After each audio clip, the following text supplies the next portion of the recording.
Diễm xin chào cô chú, anh chị, các bạn và các em. Hôm nay Diễm chia sẻ cách nấu súp để mình làm món khai vị cho những buổi tiệc cuối năm. Cách nấu súp thì Diễm có chia sẻ rồi, nhưng mà nấu nhiều thì Diễm có thêm kinh nghiệm để làm sao khi mà súp nấu xong không bị dữa hay là bị chảy nước lúc mà mình ăn đó. Và từ công thức súp này mình có thể biến tấu thành nhiều món súp khác rất là đơn giản. Cách nấu như thế nào thì bây giờ mình cùng vào bếp nấu món súp cua này với Diễm nha. Để cho nước súp được ngon và thơm ngọt tự nhiên thì mình đi hầm xương. Ở đây Diễm có xương heo, cái này là sườn non với lại sườn già nói chung luôn. Mình cần khoảng từ 800g cho tới 1 kg ha. Xương này thì mình không có cần rửa đâu, Diễm cắt cho nó nhỏ chút để mình nấu cho nước ngọt nó ra được dễ dàng hơn.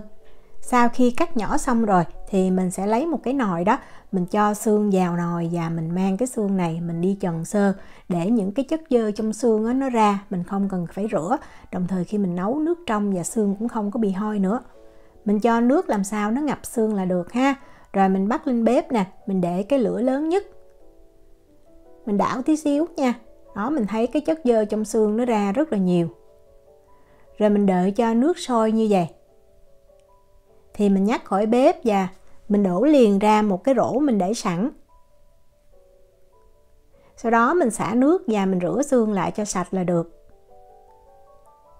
Rồi bây giờ mình mới đi hầm cái nước. Lấy một cái nồi to ha, Diễm cho xương đã rửa sạch vào. Để cho nước lèo nó thơm, đồng thời khi mà mình nấu nó trong hơn thì Diễm có 2 cái củ hành tây. Và mình có thêm một cái lát gừng mỏng ha, khoảng 5g thôi à. Như vậy khi mình nấu cái xương nó thơm nhưng mà không có nghe mùi gừng đâu. Rồi mình cho vào đây 2,2 lít nước nha.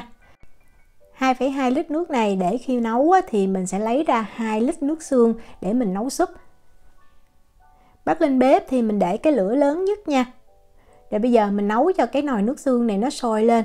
Khi nó sôi thì mình sẽ hớt bọt. Với cái cách nấu mà mình cho xương vào ngay từ lúc nước lạnh như vậy thì cái nước có hầm nó sẽ ngọt hơn, nhưng mà nó không có được trong. Như là cách chút xíu nữa Diễm chia sẻ thì cái nước nó sẽ trong hơn. Khi mình hớt bọt sạch rồi thì mình đậy nắp lại và mình nấu ở lửa nhỏ nha, giữ nước sôi lăn tăn như vậy, thời gian từ 60 cho tới 90 phút tùy cái xương già hay là sườn non đó. Đây là Diễm đã hầm được 60 phút rồi nè. Đó, lúc mà mình mở ra, cái nước nó hơi đục một chút nhưng mà nó rất là ngọt và rất là thơm. Nếu mà mình không có thích ăn mỡ thì mình hớt bỏ cái mỡ đi nha. Còn cách nấu mà để cho cái nước xương nó trong hơn thì mình sẽ bắt một cái nồi nước 2,2 lít ha. Rồi mình cũng cho hành với gừng vào. Rồi mình nấu cho nước nó sủi tim như vậy. Nó sôi khoảng cỡ 80 độ đó thì mình cho xương vào. Rồi mình cũng đợi nước sôi hớt bọt cho sạch rồi mình đậy nắp lại và mình cũng hầm ở cái lửa nhỏ trong thời gian 60 cho tới 90 phút. Đó, cái này là Diễm cũng hầm 60 phút nè. Mở ra mình sẽ thấy cái nước nó sẽ trong hơn. Thì mình thích ha, nếu mà mình thích cái nước súp nó trong veo thì mình hầm theo cái cách này. Còn nếu mà thích cái nước súp nó đậm, nó thơm mùi xương nhiều thì mình hầm lúc mà cái nước lạnh. Với cách hầm xương này thì mình có thể nấu từ hôm trước để chuẩn bị cho tiệc đó. Hôm sau thì mình có sẵn cái nước hầm xương, mình nấu súp rất là nhanh. Ở đây Diễm múc ra là 2 lít nước hầm xương. Mình nên đong cho nó chính xác tại vì Diễm đã cân đo cái gia vị đó. Mình chỉ nấu theo y chang thì chắc chắn mình sẽ có một cái nồi súp rất là ngon. Bắt nồi nước xương lên bếp và Diễm cho vào 15g muối. Cách đo bằng muỗng thì Diễm ghi ở phần miêu tả video nha. 15g đường phèn, 16g bột nêm gà. Rồi mình bắt cho cái nồi nước này nó sôi lên. Khi nó sôi nó có bọt thì mình hớt bọt cho sạch ha. Mình dùng bột nêm gà thì cái nước nó sẽ đục hơn chút, nhưng mà mình nấu chút thì nó cũng trong lại thôi. Và nước hầm xương này thì mình có thể nấu cái súp tùy thích, súp gà, súp nấm. Hôm nay thì Diễm sẽ nấu súp cua. Để cho cái súp cua nó thơm, mùi cua nó đậm đà và nó ngọt thì Diễm có ở đây là 100g thịt cua. Loại này thì bán sẵn ở trong siêu thị của Na Uy thôi, loại tươi ha. Và mình mua về rất là tiện, không phải mất thời gian mà mình phải gỡ thịt. Cái thịt nó hơi nát nhưng mà khi mà mình nấu súp Diễm thấy nó sẽ ngọt hơn. Mình cho 100g thịt cua này vào trong cái nồi nước hầm xương mình đã nêm nếm luôn. Và nếu mà mình cho thịt cua vào như vậy thì cái nước này nó sẽ bị đục, tức là nó không có trong veo được. Nhưng mà nó sẽ ngon hơn. Còn nếu mà mình không có thịt cua hoặc mình không thích thì mình không còn cho vào cũng được. Tí xíu nữa Diễm sẽ quay cái nồi súp mà không có cho thịt cua vào để mình xem. Mình bật cho nước sôi ha, và nếu có bọt thì mình hớt bọt sạch. Để tạo độ sánh cho súp thì Diễm có 65g tinh bột khoai tây. Diễm đã thử với tinh bột khoai tây, tinh bột bắp và tinh bột năng luôn, thì Diễm thấy cách nào cũng ngon hết. Quan trọng là mình phải nấu cho súp nó sôi kỹ thì nó không có bị dữa. Mình cho vào đây 4 muỗng canh nước là 60ml ha. Diễm thấy tinh bột khoai tây thì cái súp nó trong và nó giữ nước được lâu hơn. Tinh bột năng thì cái súp nó sẽ đặc hơn, nó sánh hơn. Trong khi tinh bột bắp thì nó sẽ mềm hơn và cái nước nó hơi đục. Đó, mình khuấy ra cho tinh bột nó hòa đều với nước như vậy. Rồi mình cho vào nồi nước súp. Và mình lưu ý là mình không có để nước nó sôi quá nha. Chỉ sôi nhẹ như vậy. Và mình khuấy theo một chiều. Mình cho cái bột vào. Đó, khi mà mình thấy bột nó đều rồi thì mình sẽ bật cái lửa lớn lên chút nha, cho cái nồi nước này nó sôi. Khi mà mình thấy sôi thì mình hạ xuống lửa trung bình. Mình đảo đều. Và mình thấy nồi nước súp nó đã sánh lại như vậy. Cái độ sệt này thì Diễm thấy rất là vừa luôn, tức là không quá đặc cũng không quá loãng. Và để cho nồi súp khi mà mình ăn nó không bị chảy nước hay bị dữa đó, thì bây giờ mình sẽ nấu sôi nhẹ như vậy, ít nhất là 5 phút nha, cho cái bột nó chín thiệt là kỹ. Thì khúc mà mình ăn nó không có bị ra nước hoặc là nó bị dữa khi mình để nguội. Đó, cái này là Diễm đã nấu thêm được 8 phút nè. Mình đi chuẩn bị 2 cái trứng gà nha. Nếu mà mình không thích ăn trứng nhiều thì mình cho 1 trứng, Diễm thì Diễm thích cái trứng nhiều, Diễm cho 2. Và mình đánh cho trứng nó tan đều ha. Hồi xưa làm thì có khi cho lòng trắng thôi, tại cái lòng trắng nó sẽ nhìn nó giống cái thịt cua hơn, nhưng mà mình cho luôn lòng đỏ cũng ngon.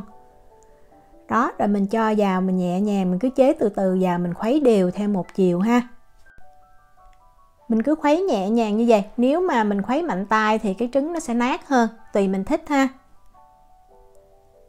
Và Diễm lưu ý là khi mà cho trứng vào rồi, mình cũng để cho cái lửa nó sôi nhẹ về thêm 5 phút nữa, cho cái nồi súp này nó chín thiệt là kỹ ha. Những cái lưu ý này sẽ giúp cho nồi súp nó rất là ngon, nó không có bị chảy nước. Như mình thấy ở đây, cái súp mình cho cua thì cái màu nó sẽ đục hơn. Trong khi cái này là Diễm không có cho cua nè, Diễm chỉ cho trứng thôi thì mình thấy cái súp rất là trong. Tùy mình thích nha. Nếu mà mình không cho cua vào như vậy thì khi ăn thì mình cho thịt gà nè, mình cho nấm thì sẽ ra súp gà hoặc là súp nấm. Để cho cái chén súp chất lượng hơn thì ngoài cua đó mình chuẩn bị thêm những cái nguyên liệu mình cho vào, giúp cho cái màu sắc cũng hấp dẫn hơn nữa. Và Diễm có ở đây là ức gà, Diễm đã luộc và Diễm xé. Với công thức này thì mình cần một cái ức gà nha, nó khoảng 150g. Và cái ức gà này mình sẽ cho vào trong cái nồi nước hầm xương đó, mình luộc luôn. Như vậy giúp cho cái nước hầm xương nó cũng ngọt hơn. Đó, Diễm nêm nếm rồi thì Diễm bật nước sôi nè, Diễm cho cái ức gà vào, đậy nắp lại và mình hạ xuống cái lửa nhỏ nha. Mình luộc ức gà ở cái lửa nhỏ này trong thời gian là 15 phút thì cái ức gà nó vừa chín ngon. Ức gà chín thì mình thấy nó sẽ nổi lên trên như vậy. Mình lấy ra và mình để cho nó nguội ha. Khoảng chừng 5-10 phút thì mình xé. Mình xé ra từng cái sợi nhỏ như vậy. Mình đừng có cắt hạt lựu hoặc là mình xé to quá thì ăn chung với súp nó lại không có ngon. Đó, sau khi xé xong thì mình để ở đây, khi nào ăn mình mới cho thịt lên trên.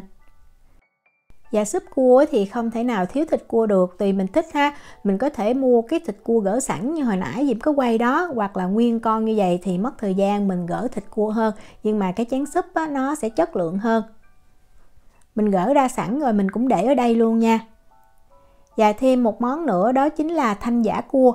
Cái này thực ra là cá ha, mà làm ăn mình cảm giác giống như thịt cua, cũng ngon. Diễm dùng cái hiệu này nè, và là loại đông đá. Mình để ra ngoài chừng 30 phút là tan sau đó mình dùng tay mình bóp nhẹ thì nó sẽ tơi ra được như vậy.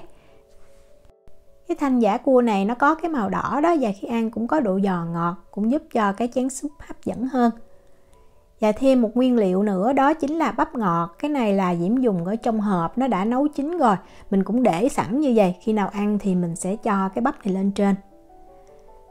Khi ăn thì mình sẽ có thêm là hành lá ha. Hành lá thì mình dùng cái phần xanh thôi, khoảng 50g và mình cắt nhỏ. Và mình cần có thêm ngò nữa nha, phải có hành với ngò thì cái súp nó mới ngon. Ngò thì mình cần ít hơn 25g và mình cũng cắt nhỏ luôn. Như vậy là mình đã chuẩn bị xong những nguyên liệu rồi. Mình cứ nấu sẵn đi, khi khách tới thì mình sẽ hâm cho nó nóng lên như vậy. Rồi tùy mình thích mình có thể chia ra thành từng cái chén nhỏ, hoặc là mình múc ra nguyên một cái tô lớn mình để lên trên cái bàn tiệc á, ai muốn ăn thì tự múc.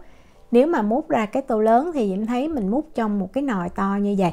Sau đó mình sẽ cho thịt gà nè, cho cua, rồi mình cho bắp, cho lên trên. Diễm nấu nhiều lần á, thì Diễm rút kinh nghiệm là mình chỉ nấu cái nước súp và trứng thôi. Còn những nguyên liệu khác á, thì khi ăn mình cho lên. Như vậy thì cái súp nó sẽ không có bị dữa hay là bị chảy nước khi mà mình ăn.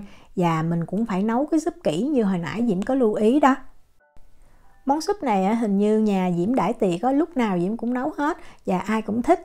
Thì sau khi nấu nhiều lần thì Diễm rút ra được cái kinh nghiệm này để cho cái súp khi mà mình ăn không có bị ra nước thì nó sẽ ngon hơn.